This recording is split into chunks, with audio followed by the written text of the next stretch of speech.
The rotate view tool in Photoshop, it does exactly what it's named.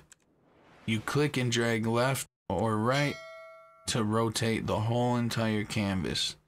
You can see if I rotate it like this and I zoomed out, my whole canvas, all these artboards are rotated.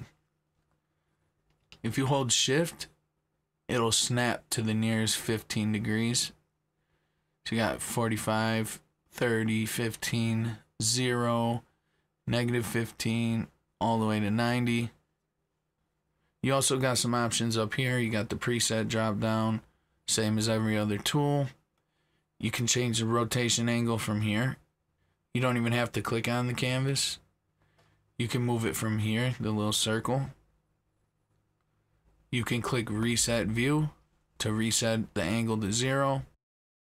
And then last, we got rotate all windows. This is going to rotate all open document windows when using this tool. Now, one thing I want to show you guys before I end this video. This is like your canvas view tools, right? All these have shortcuts. If I were using the brush, right, and I'm zoomed in here, and I go to paint an edge or something, and I get to an angle I don't like, if I hold R, I can rotate the whole entire canvas, let go, I'm back to the brush.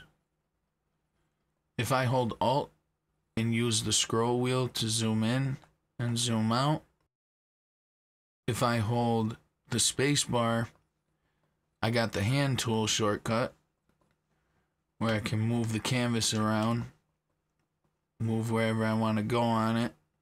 And then last but not least, if you hold Control, you can access the Move tool and move your images or layers. So that's the Rotate View tool in Photoshop.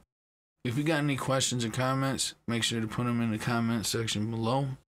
Thanks for watching, and I'll catch you in the next one.